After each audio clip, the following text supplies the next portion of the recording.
আসসালামাইকুম, কি অবস্থা সবার? সামনে 25 ব্যাচের স্টুডেন্টরা যারা মেডিকেল অ্যাসপিরেন্ট আছো, বোর্ড পরীক্ষা শেষ হয়ে যাওয়ার পরপরই যারা মেডিকেল ভর্তি পরীক্ষার জন্য পড়াশোনা শুরু করে দিবা, তাদের জন্য টোটালি ভিডিওর মধ্যে আমি বেশ কয়েকটা পয়েন্ট উল্লেখ করবো এবং বেশ কয়েকটা কথাবার্তা বলবো। একটু মনোযোগ দিয়ে একটু ধৈর্য সহকারে তুমি একটু শোনার চেষ্টা করো ভাইয়া। প্রথম কথা, তুমি যখন মেডিকেলের প্রিপারেশন শুরু করবা, অর্থাৎ তোমার এইচএসসি পরীক্ষা শেষ হয়ে যাওয়ার সাথে সাথে প্রস্তুতিটা তোমার যেদিনে পরীক্ষা শেষ হবে দিন থেকেই পড়াটা শুরু করতে হবে। তুমি প্র্যাকটিক্যালের পরে কয়েকদিন রেস্ট নিবা, তারপরে পড়া শুরু করবা, এগুলা চিন্তা ভাবনা করা যাবে না, কারণ মেডিকেল ভর্তি পরীক্ষা সবার আগে হবে এবং সবার আগে যেহেতু এই পরীক্ষাটা মানে অ্যাডমিশন টেস্টই তোমার সবার আগে হচ্ছে, যে অ্যাডমিশন টেস্টটা সবার আগে হচ্ছে ওইটাতে চান্স পাওয়ার অ্যাডভান্টেজ সবথেকে বেশি। যারা ভার্সিটি অ্যাসপিরেন্ট আছো তারাও মেডিকেলের প্রস্তুতিটা মোটামুটিভাবে নিয়ে নিতে পারো। যদি চান্স হয়ে যায়, চান্স না হলেও অ্যাটলিস্ট একটা কাছাকাছি মার্ক আসলেও তো কনফিডেন্স বাড়ে। এখন আসি প্রথম কথা, যে কোচিং সব কিছু না।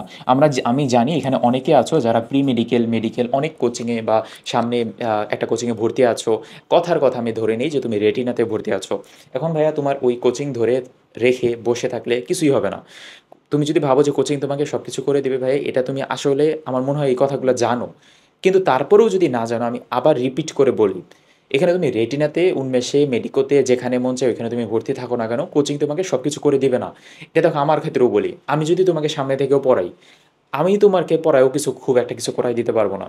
তুমি যদি নিজে না পড়ো, এই কথাগুলো আমি ভিডিওতে অনেকবার আগেও বলছি, এখন আবারও বলতেছি, আমি যদি সামনে থেকেও তোমাকে পড়াই, আমাদের পার্সোনাল টিচারও নাও, আমার অফলাইন ব্যাচ বা অনলাইনে ক্লাস করো, তারপরেও খুব একটা লাভ নাই যদি না তুমি নিজে কিছু পড়ো। এখন ভাইয়া, কোচিং সেন্টার অথবা ক্লাস থেকে আমি কিভাবে একটা হাইয়েস্ট বেনিফিট নিতে পারবো, এইটা বলেন।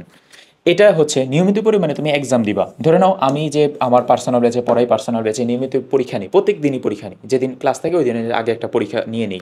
সেমভাবে তুমি যে কোচিংয়ে ভর্তি থাকো, ওই কোচিংয়ে আগে তোমার পরীক্ষা নেয় একটা, প্রত্যেক দিনে একটা করে পরীক্ষা থাকে। ওই পরীক্ষাগুলো তুমি নিয়মিতভাবে দিবা। তুমি ক্লাস করো না করো ওটা ম্যাটার না, ম্যাটার হচ্ছে এই পরীক্ষাটা দেওয়া। কারণ এই পরীক্ষা দেওয়ার মাধ্যমে তোমার যত বেশি প্র্যাকটিস হবে, তত তোমার কোশ্চেনগুলো মাথার মধ্যে ঢুকবে। ওই কোশ্চেনগুলো ঘুরে ফিরে দেখা যাবে যে মেডিকেল ভর্তি পরীক্ষা কমন আসছে, আসলেই আসে। গত বছর আমাদের মেডিকেল যে এক্সাম ব্যাচ আছে ওইখান থেকে অনেক প্রশ্ন কমন আসছে। এমন না যে শুধু আমাদের মেডিকেল এক্সাম ব্যাচ থেকে প্রশ্নগুলো কমন আসে, সব কোচিংয়ের কোশ্চেন থেকে পরীক্ষায় প্রশ্ন কমন আসে। কেন ভাইয়া, প্রশ্ন কীভাবে কমন আসে? আরে ভাইয়া, বেসিক প্রশ্নগুলোই তো দিবে। তোমার মেডিকেলে তো 100টার মধ্যে 60টা এমসিকিউ বেসিক প্রশ্নগুলো তো দিবে। বেসিক প্রশ্ন তো সব এক্সাম ব্যাচেই থাকে। আমাদের এক্সাম ব্যাচ বাদ দাও, অন্য এক্সাম ব্যাচ, যে কোনো এক্সাম ব্যাচে সব টাইপের প্রশ্ন কম্বাইন করে দেওয়া থাকে। একটা না একটা প্রশ্ন কমন আসবেই। আশা করি এই কথাটা তুমি বুঝতে পারছো, এবং নিয়মিত ওই পরীক্ষাগুলো দিলে ওই যে 60টা এমসিকিউ তুমি আগে পাইরা নিবা। তারপরে তুমি বাকি 20টা এমসিকিউ 30টা এমসিকিউ নিয়ে পরে আমরা চিন্তা করব, পরীক্ষার হলে চিন্তা করব, এটা তোমার নলেজের উপরে ডিপেন্ড করবে। এবং নিয়মিত পরীক্ষা দিলাম। এখন ক্লাসের ব্যাপারটা কি, তোমার যদি একটা চ্যাপ্টারে পড়া কম থাকে তাহলে তুমি শুধুমাত্র ক্লাস করবা। আমি এই পয়েন্টটা থেকে ফোকাস করি, ক্লাস করা কমানো বলতে এটা বোঝানো যে ক্লাস যে একদমই করবা না এরকম না। অ্যাডমিশন টাইমে আমাদের বেশি ফোকাস রাখা লাগবে নিজের পড়াতে, নিজের প্র্যাকটিসে। নিজে যত বেশি প্র্যাকটিস করব, ক্লাস তত কম করার চেষ্টা করব। ক্লাস কম করে আমি চ্যাপ্টারটা, সাপোজ একটা চ্যাপ্টারে তুমি অর্ধেক অর্ধেক পারো, আমি একটা চ্যাপ্টার উদাহরণে দিই, তুমি vector chapter physics first paper chapter 2, vector চ্যাপ্টারটা তুমি অর্ধেক অর্ধেক পারো, বাট প্রথম যে চ্যাপ্টারটা আছে ওই চ্যাপ্টারটা তুমি খুব একটা পড়ো না এইচএসসি লাইফে। প্রথম চ্যাপ্টারটা একটা ক্লাস করে নিলা, কী কী এমসিকিউ আছে একটু দাগাই নিলা, বইয়ের এমসিকিউগুলো প্র্যাকটিস করে নিলা ক্লাস দেখে। সেকেন্ড চ্যাপ্টার ভেক্টর চ্যাপ্টার তুমি এইচএসসিতে খুব ভালো মতো পড়ছো, ওই চ্যাপ্টারে আর তোমার ক্লাস দেখার দরকার নেই, তুমি সরাসরি এমসিকিউ প্র্যাকটিস করো। তারপরে তুমি সরাসরি কার্ল ডাইভারজেন্স এগুলোর পার্থক্যগুলো দেখার চেষ্টা করো, যে টাইপের প্রশ্নগুলো বিগত বছরে আসছে ওটা নিয়ে নিজে একটু বসার চেষ্টা করো। তাহলে তোমার এখানে বেনিফিট বেশি আসবে ক্লাস করার থেকে। দেখো, আমি নিজেই কিন্তু ক্লাস করাই, আবার নিজেই বলতেছি ক্লাস না করতে। তাহলে কেন বলতেছি? কারণ এটা সত্যি কথা, তার জন্য বলতেছি। তারপরে দেখে আসি আমরা রিভিশন প্ল্যান বানানো। এখন আমার সব কিছু রেডি, আমি পরীক্ষা দিয়েছি, সব কিছু রেডি। বাট তোমার ভাইয়া ওইটা শুরুতে যেটা বললাম, কোচিংয়ের ভরসায় বৈশা দেয়গা, আলটিমেটলি আমাদের লাভ নাই। আমি একটা রিভিশন প্ল্যান বানাবো।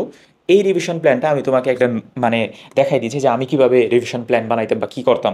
আমি একটা স্ট্র্যাটেজি কাজে লাগাইতাম, যে ধরে নাও আমি 2টা কোচিংকে টার্গেট করতাম, বা 2টা কোচিং কে আমি লিস্টে রাখছি। এই 2টা কোচিংয়ের মধ্যে আমি এক্সাম দিব নিয়মিত, কোনো ক্লাস টাস কিছু করবো না, কারণ আমার ক্লাস করার দরকার নেই। আমি যেভাবে চিন্তা করতাম ওইটাও বলতেছি।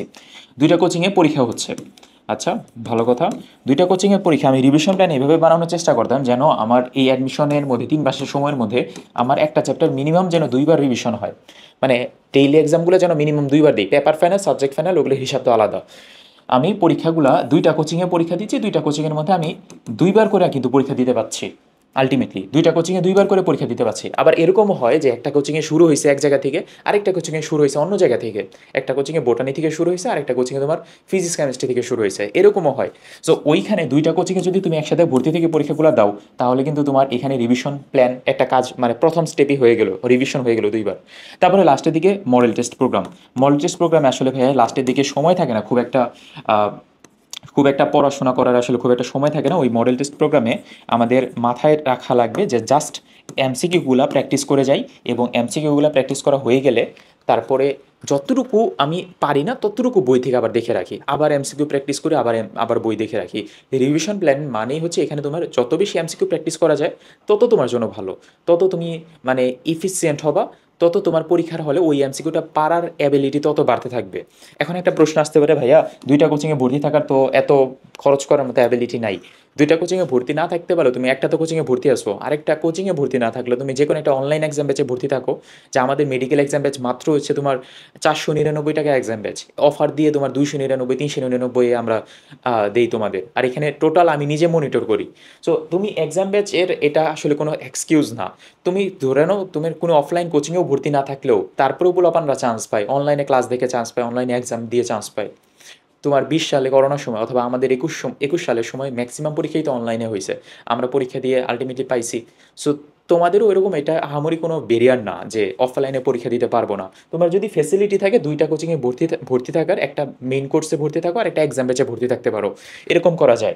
কিন্তু আবার আরেকটা কাহিনী কইরো না যে তুমি বেশি পণ্ডিতি করতে যায়, তোমার কিছুই পড়া হয় নাই। জাস্ট কোচিংয়ে ভর্তি আছো, কোচিংয়ে যাচ্ছ, আসতেছো, পরীক্ষা দিচ্ছ। এরকম বেশি পণ্ডিতি আবার করতে যাও না। এরকম অবস্থা যদি থাকে যে তোমার পরিস্থিতি খুবই খারাপ অবস্থা, মানে আগে তো কিছু পড়োই নাই, শর্ট সিলেবাসের মধ্যে যে চ্যাপ্টারগুলো আছে ওগুলোও খুব একটা ভালো মতো পারো না। তাহলে তুমি একটা কোচিংয়েই ভাই ভালো মতো কন্টিনিউ করো। আরেকটা কোচিংয়ের আরেকটা সিলেবাসে পরীক্ষা দিতে গেলে তোমার যে মেইন যে একটা চ্যাপ্টার, ধরে নাও আমি আবার একটা উদাহরণ দিয়ে বলি। তুমি নগ্নবীজি আবৃতবীজি চ্যাপ্টারটা খুব একটা ভালো মতো পড়ো নাই। একটা কোচিংয়ে এটার উপরে পরীক্ষা হচ্ছে। অপরপক্ষে অন্য একটা কোচিংয়ে তোমার কেমিস্ট্রি গুণগত রসায়নে একটা পরীক্ষা হবে পরের দিনই, সেম ডেটে তুমি ২ টা পরীক্ষার পড়া কেমনে পড়বা? তুমি নগ্নবীজি আবৃতবীজি চ্যাপ্টারটাই ঠিকমতো পড়ো নাই, তাহলে তুমি ওদিক দিয়ে আবার কীভাবে গুণগত রসায়ন চ্যাপ্টারটা ভালো মতো পড়বা? যাদের ২ টা চ্যাপ্টারই করা যায় নলেজটা, তাহলে তাদের আরেকটু বেটার হবে প্রিপারেশনটা। ওরকম যদি স্টুডেন্ট হয়ে থাকো যে আরেকটু পড়লেই আমার হয়ে যাবে, একদিনের মধ্যে আমি ২ টা চ্যাপ্টার শেষ করতে পারবো, অর্থাৎ একটা বোটানি চ্যাপ্টার, একটা কেমিস্ট্রি চ্যাপ্টার শেষ করতে পারবো। এরকম যদি অ্যাবিলিটি থাকে তাহলে তোমার ২ টা কোচিংয়ে ভর্তি থাকাই যথেষ্ট। কিন্তু তুমি যদি এরকম স্টুডেন্ট হয়ে থাকো, না ২ টা চ্যাপ্টার কেন, একটা চ্যাপ্টারই ঠিকমতো তুমি শেষ করতে পারতেছো না, কারণ তোমার আগে পড়া নাই, তাহলে তুমি একটা কোচিংয়ে ভর্তি থাকো, একটা কোচিংয়ে ভালো মতো পরীক্ষা দাও। এটা তোমার জন্য ভালো হবে। ওভারঅল যা বললাম টোটালি ২৫ ব্যাচের প্ল্যান নিয়ে বললাম। আশা করি একটু হলেও কাজে লাগছে। কাজে লাগলে নিজে কমেন্টে জানিয়ে দিতে পারো।